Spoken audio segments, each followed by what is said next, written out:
What's good, YouTube? It's your boy Jamon.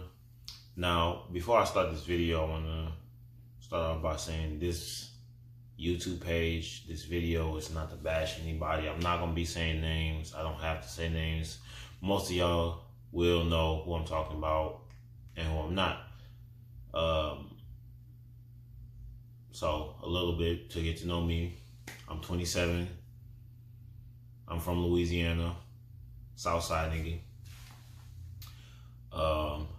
I've been in Houston for about, I want to say maybe about 14 years, going on 15. I'm in the Army National Guard.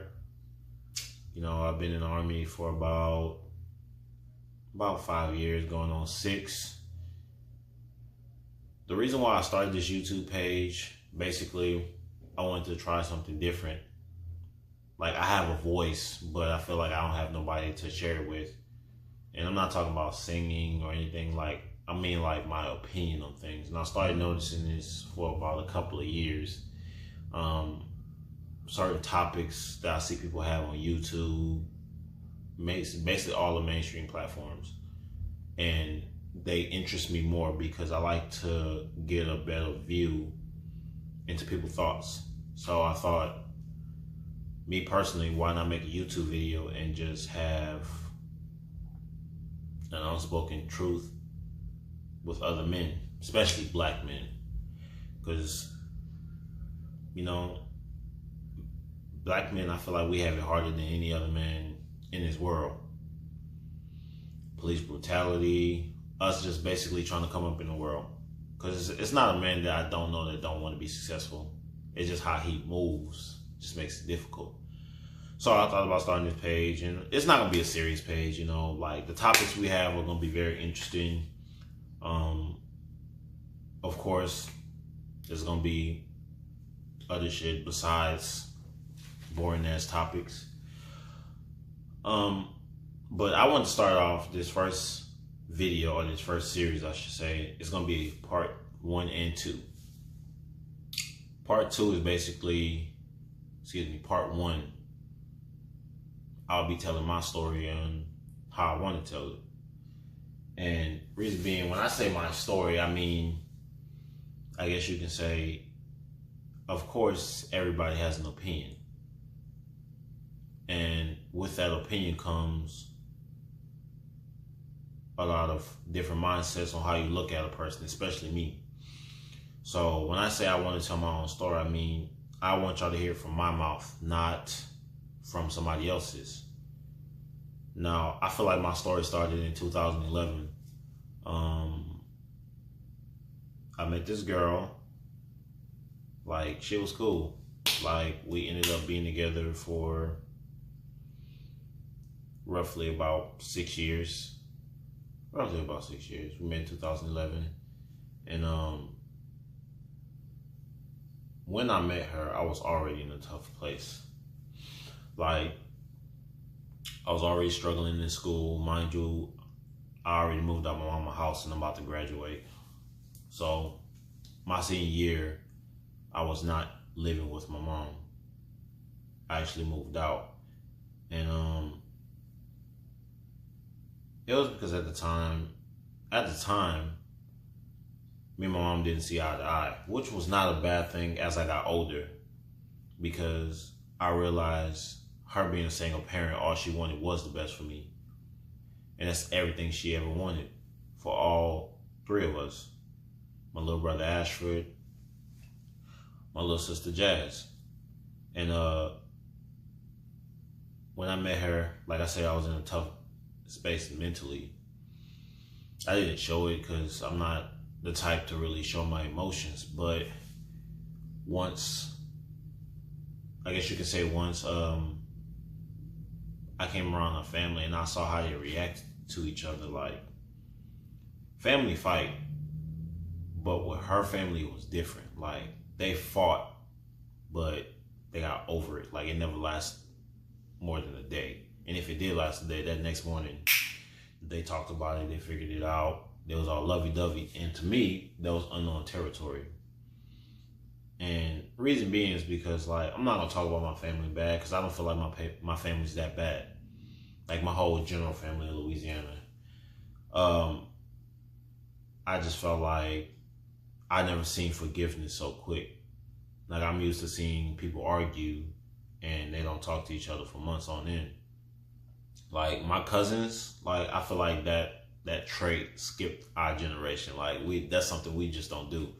We'll argue for a couple of hours, we'll fight, but we can fight. Nobody else can touch us, period. Because we go to war for hours. So being in that family, there was times where like they argued or I argued with them or we had disagreements and I held it in my heart. But all they wanted to do was love me after that. And for a while, it took me a while, like I kind of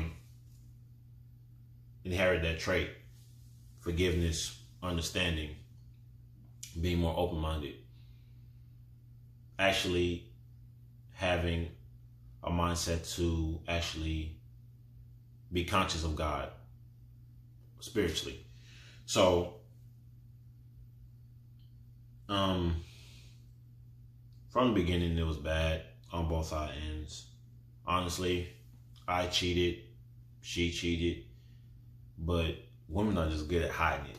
That's all I'm gonna say. And I remember it got bad in around 2014. We got our first apartment together. That's when shit started getting worse. And not only were we at the time going through a lot of shit, like damn near getting evicted every month. We decided not to continue education. We just stopped going to school because our car stopped working. But we didn't have that mentality of pushing harder. Because, I mean, we were young. Like, I had just turned 22 when I got that apartment. And we're very irresponsible. We were very irresponsible. And I remember her sitting on the floor one day crying. She was like, she didn't want to live like this no more. So me as a man, regardless of what we had going on in our life, I loved her. So I walked my happy ass up to the movie theater down the street, and there was a recruiting office. So I went to a recruiting office, and March 13th of 2014, I got sworn into the Army. We got married in August 1st of 2014. I left, and once I came back, it was kind of rough. We still ended up being homeless because once again, we were irresponsible. And from that point, that's when, even us being married, cheating started even more. And with me, I felt like I can only speak for myself. I felt like I cheated because I was fighting my own demons. Like, it's a lot of shit that happened in my life, especially when I was younger, that I couldn't cope with mentally. Up into my adult years. And I already felt like the black sheep of my family. When I say black sheep, like, I had to sit there and watch my cousins grow with both parents in the house. I didn't. Man, it's not my mom's fault. It's not really nobody's fault. I can't blame neither one of my parents because I love both of them equally. And once that happened, or once I was in that stage to where I still didn't understand, like, why me? Why did I have to grow up without both parents? Why did I have to go through anything?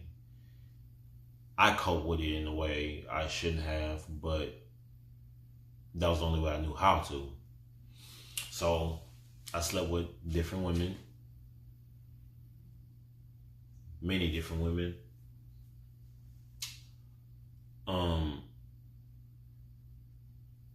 It was bad.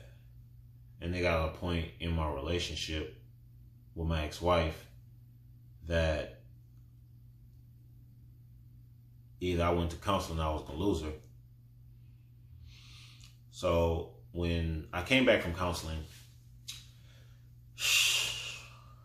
I was isolated for maybe a month and a half. When I came back, I felt different. I thought shit was gonna be different, but shit never changed. Shit actually got worse. And financially, shit got better. We got us our second apartment in 2016. I was happy. Got my first car, my actual first car that actually lasts more than a month. And that's when the cheating started more, but not for me. And I caught her, came home early from a job, caught her with her ex. Mind you, at the time I didn't know that was her ex. It's probably like 3 months in our apartment. And me as a man, me as a married man, I kind of took it hard, and I didn't know how to react, and I reacted in a shitty way. I didn't put my hands on her or anything. I just, I guess you can say I damn near almost took my own life, but I didn't. Both of my cousins ended up showing up, and it kind of de-escalated from there. But I was in a bad headspace to where she told me she was not going to stop seeing him, so I accepted it. And I just rolled with the punches. Like, I let her do it. I was like, maybe this is a phase. She'll get over it. Because every female has a whole phase. No female can simply say, no, I don't have a whole phase. But that phase, which I thought was going to be a couple of months, turned into almost a whole year. And I kind of got in the same headspace as her and started doing the same thing until I decided we should go to counseling and try that. That didn't work. I ended up leaving, staying with my best friend at the time. And once she stopped seeing him, she asked me to come back. And I came back, and I felt like that was the biggest mistake of my life. Not anymore. I don't feel like it was the biggest mistake of my life, because I wouldn't be the man that I am right now if it didn't happen. So I came back. I left for something called AT's annual training. When you're in the reserves or the Army National Guard, you do it once a year, probably for maybe a month or a month and a half. And I left May 31st. And things got worse when I got back. She was back to going out more. She was back to not coming home on time. And I didn't think she was cheating on me because she promised. So I just thought, like, you know, and then I didn't want to accuse her of nothing. I didn't have any proof. Until one day, we got in this heated exchange with everybody, and me and her never talked to each other like that. And I just knew that was just a bad fucking day. And one of the people she got into a heated argument with ended up talking to one of my boys and spilling out some information that she was sleeping with her guy best friend. And me personally, like, as a man, if you are sleeping with my girl or fucking with her, don't come around me. I'm trying my best not to cuss because this is going on social media. So I felt like, don't try to be in my face. And once she took it to that point and I found out, I didn't want to talk. Nor did I want to fight for something I felt like was already over. So I packed the stuff and I put it outside. He came with her, got her shit. I'm not gonna go into details of what happened, but yeah, it was like a heated exchange apparently. But I was inside. All I heard was her banging on the door. I was not trying to let her in. I put my headphones in, started playing 2K, whatever, boom, boom, boom. And I finally came outside after I got a call about the heated exchange. And at that time I did want to fight because I didn't want nobody to say, oh, you a punk, I ain't gonna come out the house. But nobody ever came back. So that was in July of 2017. Now, I acted out of anger, but I tried to fight for my marriage afterwards. Tried to get her to come home, tried to figure out shit with her. And not gonna lie, I was getting fed bullshit. But I was too blind to see it. And at that point, I didn't think our marriage was over. I was like, I'll just give her time. But that was not the case. So for about, from July, I would say all the way up to October.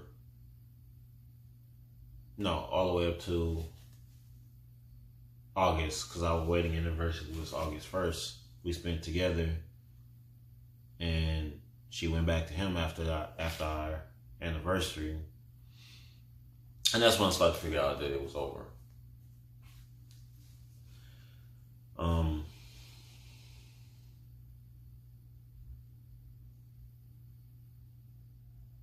It got bad after that, mentally, because I met this girl when we both was in high school. So I don't really know nobody outside of her or her family mentally. So my mindset was, I don't want to start over with nobody else. I'd rather deal with this bullshit than to deal with it with somebody else from another starting point. So I basically dealt with it until she asked for a divorce a couple of weeks after our wedding anniversary. And that shit hurt. And at this time, I'm 24, 25. And I've never felt no hurt like that. Like it hurt so much that it felt like it was physical pain. Like it was excruciating. And I didn't know how to deal with the pain. So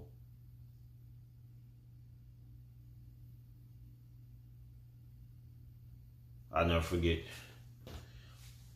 It was me, two of my homeboys, my best friend, my brother, my sister, and my mom. We was all at my mom's house for the Floyd Mayweather fight. And that was cool. Laughing, excited, drinking. And I'll never forget, this was like the very next day the hurricane hit. And we went home that night. Everybody stayed in my apartment, because everybody was drunk and I think I was the only person that drove. So I just woke up, and I know it was nobody but the devil in my ear. I just woke up in this bad headspace. And I remember, it's already raining. And it's like 8, 9 o'clock in the morning. I just got up, put some pants on, some shoes, and I got in my car. And I sat down the street from my house. And I contemplated taking my own life.